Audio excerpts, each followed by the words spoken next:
Hey guys, it's Amanda. Welcome back to my channel. If you're new to my channel, I am a therapist, a PhD student, a mom, a movie producer, a screenwriter, author, and speaker.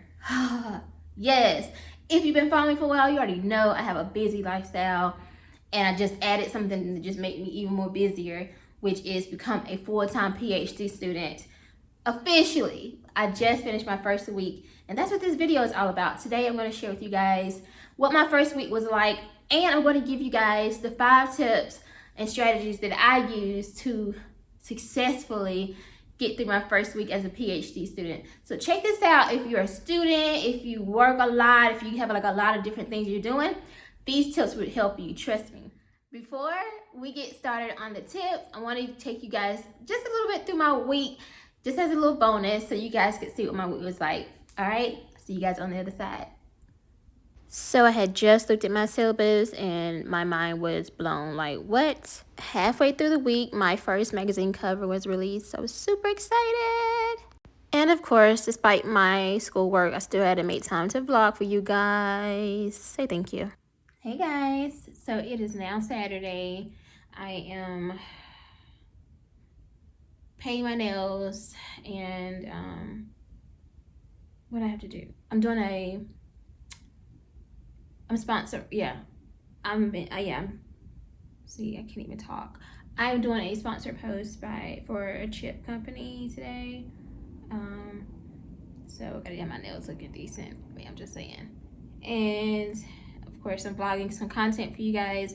I have 2 discussion posts I have to respond to today by like midnight, pretty much, for my PhD, and I need to get started on a paper that's due tomorrow. It's kind of like due Monday at like 1:50 something a.m. But like to me that's tomorrow. Like I'm just gonna do that tomorrow. But I'm gonna try to outline it at least, if not finish it today. I'm gonna read 1 to 2 chapters of my codependency book, and I'm not gonna try because I've been saying all week that I was gonna read, and I haven't. And I'm just like, are you tripping? Not read. See, my mind is like everywhere this week. It's crazy. Watch a movie. That's what I meant to say. I've been saying it all week and I have not watched a movie yet. What else? I got up and I did some cleaning. Did my makeup, brush my hair in a ponytail because it's like in that in-between situation where it's time to get it flat iron or just enjoy it being like natural.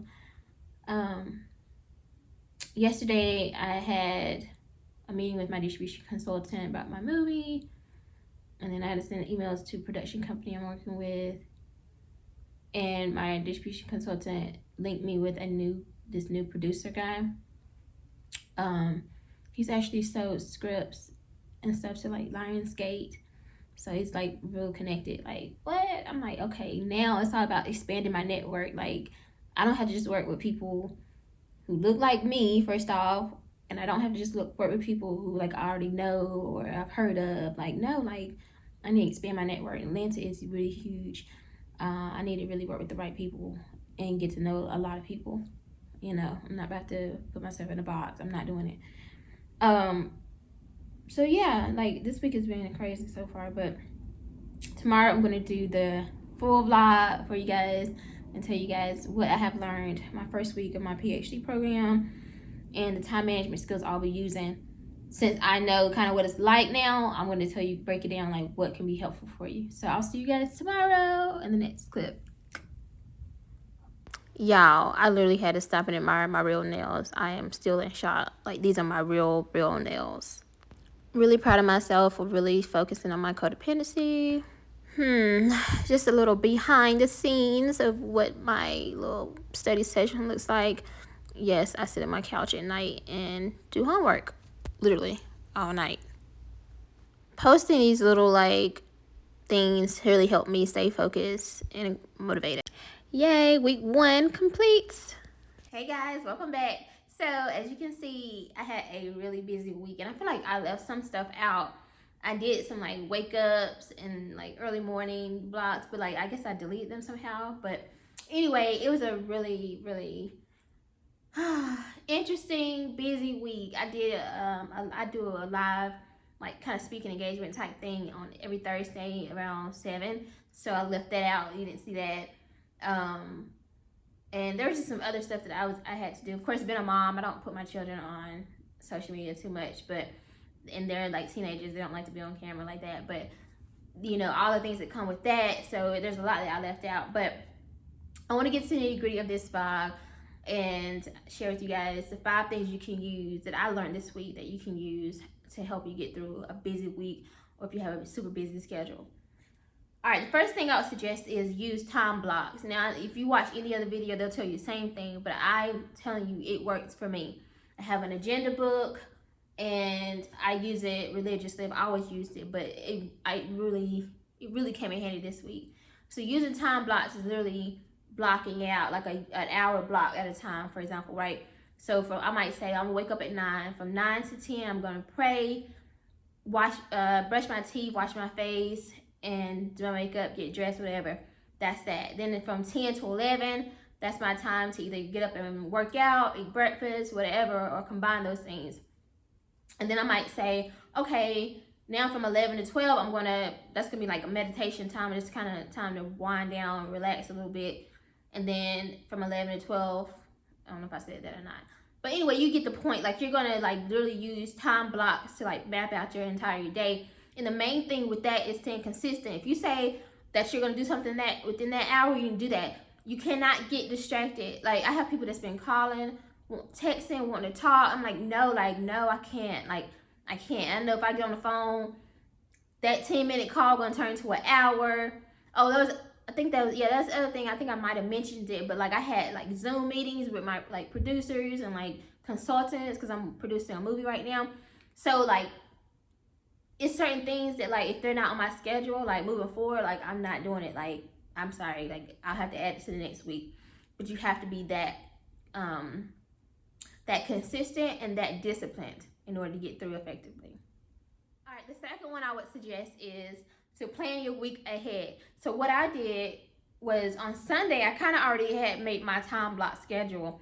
And what I did this week, definitely yesterday, because it's Monday when I'm vlogging, I definitely set aside time, an hour, just to do my schedule for the week, because I did not want to be thrown off my schedule for this week. Like, I planned my vlogging time, I planned my time to eat breakfast, I planned time to work out, I planned my study schedule time, I planned my like reviewing my scripts, I planned like literally all of that. I planned time to pay my bills this week. Like, I literally used time blocks to do all that, and I went ahead and just planned ahead on Sunday. That way, when the week really starts, everything's already scheduled. And if it doesn't fit into that, I had a friend who texted me and was like, hey, can you give me a call?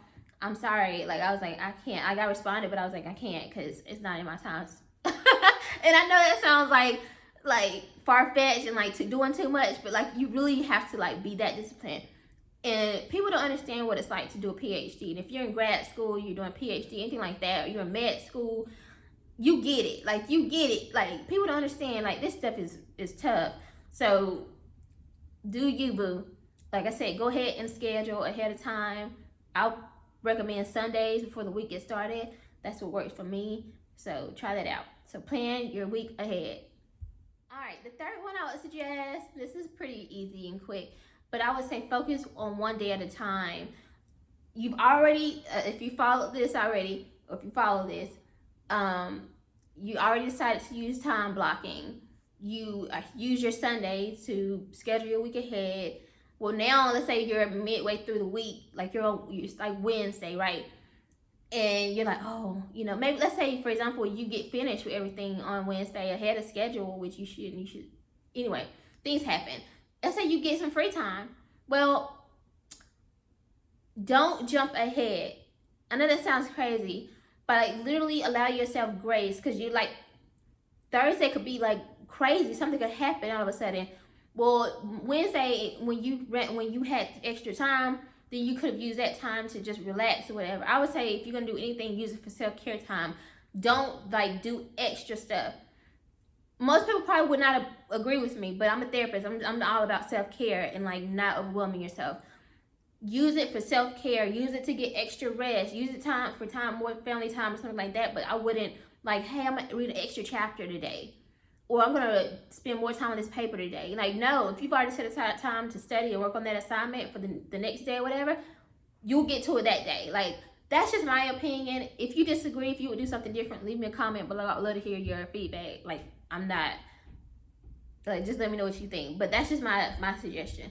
Focus on one day at a time. Don't worry about 3 days later and the weekend, all that. Focus on your time blocks and focus on one day at a time. All right, number 4 and 5 kind of overlap, but I'm gonna do number 4 first. Number 4 is build in self-care time. I kind of already mentioned this a little bit, but you have to build in self-care time. If you are somebody like me, I have a lot of different things going on. I'm 32 years old, but I have a lot of goals for myself, and I'm just not about to be slowing down. Like, it gotta give me the energy to keep doing stuff. I'm gonna keep doing it. Like, that's just me. I'm passionate about all the stuff I do. I'm gonna do it. So if you're like me, you can relate to that. Then you do what you do, right? But always make sure you build it in self-care time. And self-care could be something as simple as, like, obviously working out because you want to take care of your body. It could be going for a walk. It could be making time to meditate. It could be making time to pray and just sit with God, your creator, whatever you believe in. Like, just building that self-care time, because that is so important. You don't want to, even if it's like making time for a phone call with a very positive friend that you have. Not someone who gossips, not someone who's going to dump all their problems on you. No, you want to make sure it's time that you could spend, like, having just a really pleasant conversation. Somebody that makes you laugh, somebody that lets you talk. That could be considered self-care time, honestly. And, you know, of course, I got this in here. You can have that self-care time could be that hour that you spend with your therapist, whether it's online therapy or actually going to meet with your therapist. But whatever you do, make sure you schedule at least an hour of self-care time per day. That's what I said, per day. All right, made it to the end. So last but not least, the 5th thing I suggest is use a reward system. Y'all, it is not easy staying disciplined. It is not easy staying consistent. It is not easy staying on task, because, you know, it's easy to get off track. Like we say, we want stuff. When you first start something, you're passionate, you're excited about it, but then after a while, it gets mundane, and you just be like, I'm over this. Well, we don't have time to quit, because every time you quit, you really got to start over, because if you're passionate about it, you're going to start over eventually. So just get through it, okay? So one thing that will help you is to use a reward system. I'm a nerd. Like, I'm a self-proclaimed nerd all day, every day. So for me, self-care, a reward system or something that reward me would be like making time to actually like read a book that I love, like, or like that has nothing to do with like counseling or psychology or anything like that. It could just really just be like a regular book. Like, I recently been into Mildred Taylor, I think that's her name. Like, I just read Roll of Thunder, Hear My Cry. It's a childhood book that I love that book when I was a little girl. I read it, maybe like a middle school student or something like that. But like, I reread that book, and I was like, oh my God, I'm gonna order all those books from that series, and that'll be like part of my reward system. So if I finish everything, again, you don't go to the next chapter of your homework, right? Or that next business plan, whatever it is you got with your business stuff, you go do something that was self-care, right? So I could go read a chapter of that new book or whatever. Another thing I could do is watch a movie, something that's not in like the genre of the movies that I write, so it won't be like production work, but it would be something I can just escape into. Like, this is weird, because I'm vegetarian, but I've been watching like a lot of like YouTube videos where like they cut up like fish and like alligator and stuff. I know that sounds so crazy and like it's so weird to me. I don't understand why I do that. Or I've been watching a lot of Cesar Millan videos where he's like training these dogs, and I like have a serious fear, like phobia of dogs. I don't know what's going on with me, but like, again, it's like an escape. So that's like a reward. So if I have time, I've done everything for that day, that's what I do. So again, build in a reward system so that it'll keep you motivated. It'll keep you moving forward. And just remember that you can get through this. I did. I just got through my first week of my Ph.D. program. So I know you can get through yours, whatever you're working on. All right, leave me some tips. Like, I'm new to this too. Leave me some tips in the comment section below. What have you already tried? What do you think is gonna work? What hasn't worked for you? Let me know. If you haven't subscribed, hit the subscribe button, like this, comment, share, and thank you for being on this journey. I'll see you guys next time.